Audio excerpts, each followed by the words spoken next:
তো বন্ধুরা তো সবাই কেমন আছেন? আশা করি সবাই ভালো আছেন। তো বন্ধুরা এখানে দেখেন একটা বাচ্চা, এখানে দুটো বাচ্চা ছিল। তো একটা বাচ্চা আমি এর কাছে দিয়ে রেখেছি, এর দুটো ডিমই ফোটেনি, সেই জন্য এর কাছে দিয়ে রেখেছি যাতে দুটো জোড়ার কাছে দুটো বাচ্চা খুব সুন্দরভাবে বেড়ে ওঠে। আর এখানে দেখেন বাসা করা শুরু করে দিয়েছে, খুব শীঘ্র ডিম দিয়ে দেবে। আর একটা ব্যাড নিউজ আছে, সেটা হচ্ছে আমাদের যে কিং কবুতরের জোড়াটা ছিল ওই জোড়াটা থেকে মাদি কিং কবুতরটা হারিয়ে গেছে। আমি বাড়িতে থাকি না সব সময়, তো ওই মাদি কিং কবুতরটা হয়তো আমার যে দেশি কবুতরগুলো আছে ওদের সাথে ওড়ার চেষ্টা করেছিল। আমার দেশি কবুতরগুলো শুধু এখানে ওখানে ওড়াউড়ি করতে যায় সারাদিন, তো ওদের সাথে হয়তো ওড়ার চেষ্টা করেছিল। আর ও তো ভালো উড়তে পারে না, ও হয়তো কোথাও পড়ে গিয়েছিল উড়তে গিয়ে, হয়তো কিছুতে ধরে নিয়েছে বা মানুষেও ধরে নিতে পারে। তো ওকে আমি অনেক জায়গায় খুঁজেছি কিন্তু পাইনি। আর নতুন কবুতর দুটো দেখেন এখানে আছে। তো এখানে কবুতরগুলোর জন্য সরিষা দিয়েছিলাম, তো ওরা এখন সরিষা খাচ্ছে। আর আমাদের নরকিং কবুতরটাও আছে। তো মাদি কিং কবুতরটা যেহেতু হারিয়ে গেছে সেহেতু আমি কি করব, এই নরকিং কবুতরটার সাথে আমার যে দেশি মাদি কবুতরগুলো আছে ওদের মধ্যে থেকে কাউকে একটা নরকিং কবুতরটার সাথে জোড়া দিয়ে দেবো। তো তারপরে দেখব বাচ্চা কীরকম হয়।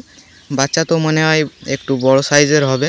তো আমাদের নকল রেসারের মাদিটা আবারও ডিম দিয়েছে, তো আজকে আবারও একটা ডিম দেবে। তো ডিমটা আপনাদেরকে দেখাচ্ছি। তো এই যে ডিমটা, আর আজকে আবারও একটা ডিম দেবে। আর এই যে আমাদের নকল রেসারের কিউট মহারানী। তো এখানে দেখেন এই নর কবুতরটা অনেক সুন্দরভাবে ডাকাডাকি করছে, আশা করি আপনাদের অনেক সুন্দর লাগবে।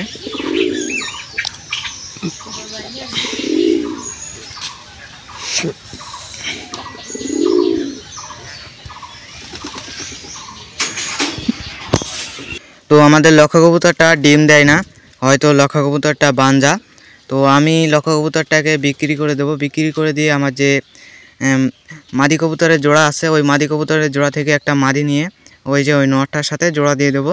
আর আরেকটা মাদিকে আমি আমার যে কিং কবুতরের মাদি হারিয়ে গেছে তো ওই নর কিং কবুতরটার সাথে আর একটা মাদির জোড়া দিয়ে দেবো।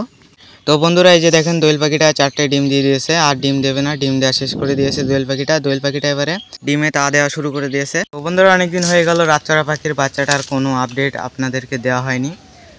তো রাতচরা পাখির বাচ্চাটা যখন 7-8 দিন বয়সের হয় তখন সে একটু একটু উড়তে শিখে যায়। তখন আমি তার একটু কাছে গেলেই সে উড়ে চলে যেত, মানে ভিডিও করার টাইমই পেতাম না, যেতাম আর উড়ে যেত।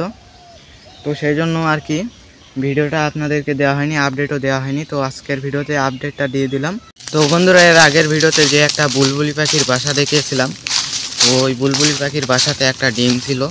তো এখন হয়তো দুটো ডিম হয়ে গেছে, তো আপনাদেরকে চলেন দেখিয়ে আনি।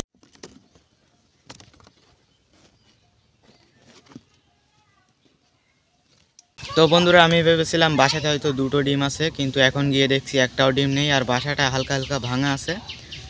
তো আমার মনে হয় ওখানে হয়তো ডাঁড়াসা ফুটেছিল, ডাঁড়াসা ফুটে ডিম খাওয়ার সময় একটু বাসাটা ভেঙে গেছে আর দুটো ডিম খেয়ে গেছে, আর না হলে ছোটো বাচ্চাদেরও কাজ হতে পারে। তো বন্ধুরা আমি এখন এসেছি ঘুঘু পাখির বাসাতে।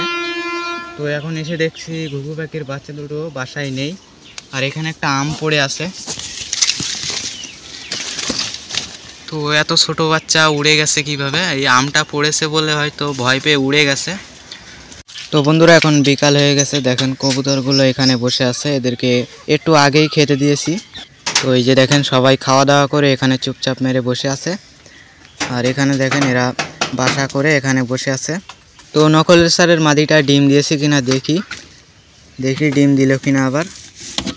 তো বন্ধুরা এই যে দেখেন নকল রেসারের মাদিটা ডিম দিয়ে দিয়েছে, আর এখন নকল রেসার ডিমে তা দিচ্ছে দেখেন। বন্ধুরা আপনারা যারা শালিক পাখির বাচ্চা নিতে চান তারা এখন থেকেই শালিক পাখির বাসা খোঁজা শুরু করে দেন, কারণ আমি কিছু শালিক পাখিকে বাসা করতে দেখছি, যেমন ঝুট শালিক, গাং শালিক, বাদ শালিক, এইসব শালিক পাখিকে দেখছি যে বাসা করছে। তাদের মধ্যে কিছু শালিক পাখি বাসা করছে আর বাকি সব বাসা করছে না, তারাও কিছুদিনের মধ্যে বাসা করা শুরু করে দেবে। তো আপনারা যারা শালিক পাখির বাচ্চা নিতে চান তারা এখন থেকেই শালিক পাখির বাসা খোঁজা শুরু করে দেন, কারণ শালিক পাখির বাসা খুঁজে রাখলে আপনাদের বাচ্চা নিতে সুবিধা হবে।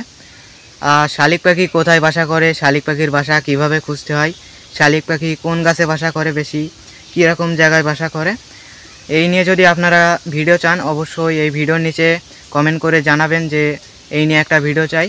তো বন্ধুরা আজকের ভিডিওতে আর গুড্ডু, ময়না, মিঠু এদেরকে দেখালাম না, বা গুড্ডুর বোনকেও দেখালাম না।